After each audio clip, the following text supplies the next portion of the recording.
Also, just wondering, what are your early impressions of WVU's new head coach, Neil Brown? What have you heard from him, and how quickly do you see him achieving success? Well, I thought it was an unbelievable hire. I think most vacancies in the country over the last 2 or 3 years, really the last 2 years, the short list always had Neil Brown on it, regardless of place in the country.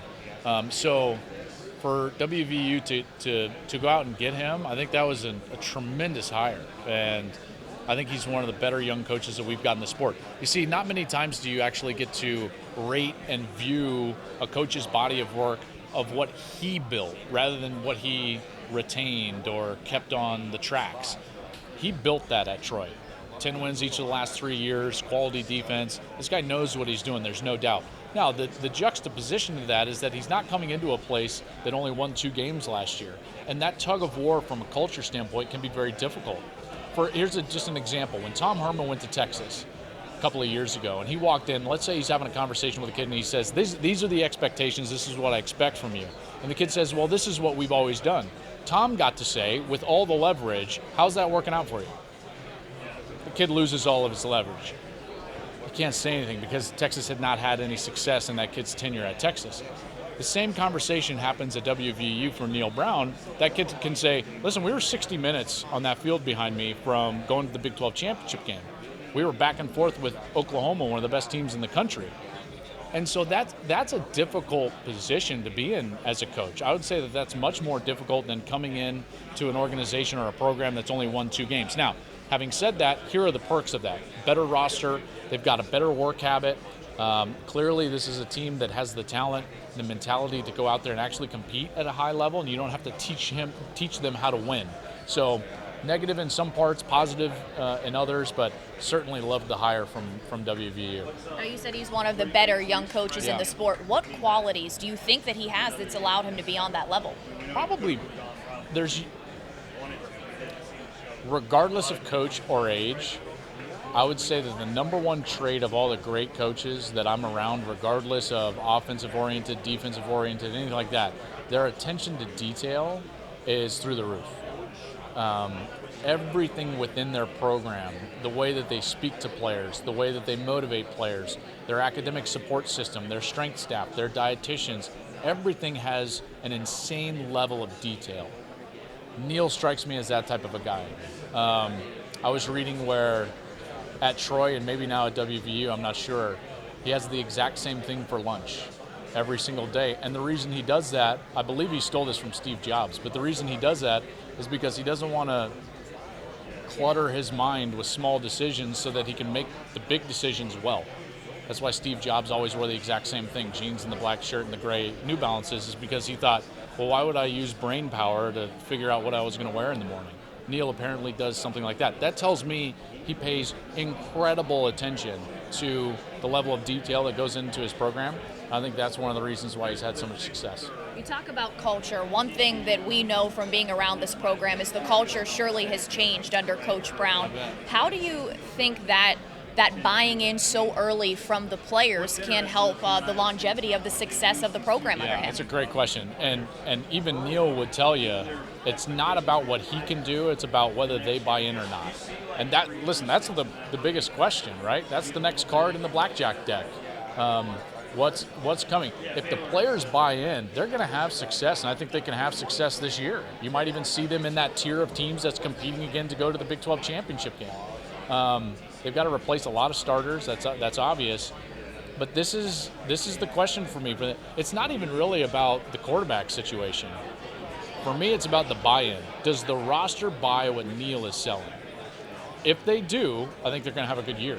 And if they don't, it's going to be tough until he transitions to a team and a roster that's majority his guys rather than Dana's guys. You talk about the quarterback situation. Yeah. In your opinion, who do you see emerging here in the next month or so as West Virginia's starter? So they've got Austin, and then remind me Jack Allison. Jack Allison, that's right. Okay, so I personally believe that Austin is a really good player. I believe Lincoln Riley. I've sat with Lincoln Riley several times when he told me that he legit had a quarterback battle with Kyler Murray all the way up through fall camp last year.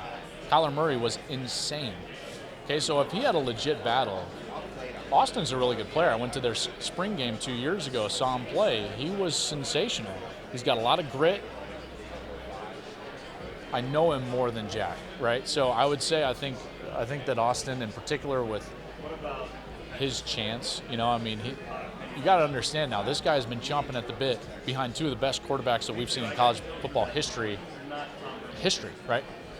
He wants to be out there on the field. So I don't know anything. I haven't talked to Neil Brown about it, but it would be hard-pressed for me not to see Austin Kendall on the field. So say that it is him. What do you think, how do you see him fitting in West Virginia's system with the personnel that they do have on offense? It's going to be, listen, for me, anything personnel schematically related, it's a big wait and see. With a new staff, with as much as they're going to have to change things around, because Dana's system was so specific, right? It was a very specific style of air raid system. And so we're going to have to see how it molds to what the kids can do. And here's another thing that's always hard is that system recruits as specific as you can possibly recruit. So the inside receivers, outside receivers, they don't recruit tight ends and fullbacks and things of that nature per se. So we'll see how it all fits. It's one of the reasons why I'm so intrigued, right? The buy-in from the players. What is it going to look like schematically? We'll all have to wait and see. One thing I do know, Neil Brown has always had a good defense at Troy. That was one of the staples of Troy, is that they were a really good defense. I would suspect that he's going to try to build the same style of team foundationally at WVU. Now, did lose a lot of key players, big-name players, but just with the guys that they have returning, picked to finish 8th in the Big 12, do you think that that's accurate? I mean, at this point, again, it's like, depending on buy-in. It's hard in the preseason, right? If you're just going through, because of that unknown, I think you kind of have to put them down there. Now, I wouldn't probably put them 8th. I think that they're going to be a better team than Texas Tech. I think they're going to be a better team than probably Kansas State. So I wouldn't put them all the way down at 8th. They're probably 7th in my book right now. Do they have the ability, of those bottom tier teams, they're the one with the ability to rise up. There's just so many unknowns. Like I said, the culture of changing from Dana Holgorsen to Neil Brown, I think, is fascinating. And we'll have to see. I think they lost something like 280 starts off of their team. They lose their quarterback. Will was a tremendous player. They lose all those senior leaders that Dana had groomed to make a run. They made their run, fell a little bit short. But they've got some players. They've got some talent. Transfer quarterback's obviously a big story nationally and across the Big 12. What's the most important things you think a coach has to do to get a transfer quarterback not only ready to play, just ready to play and into the culture of the team? I think that player getting into the culture of the team is more on the player, not on the coach, right? It's the mentality of the player. It's the quality of leader he is. And it's quite simply this. You're either coming in trying to plug yourself into the machine, or you think you're better than the machine.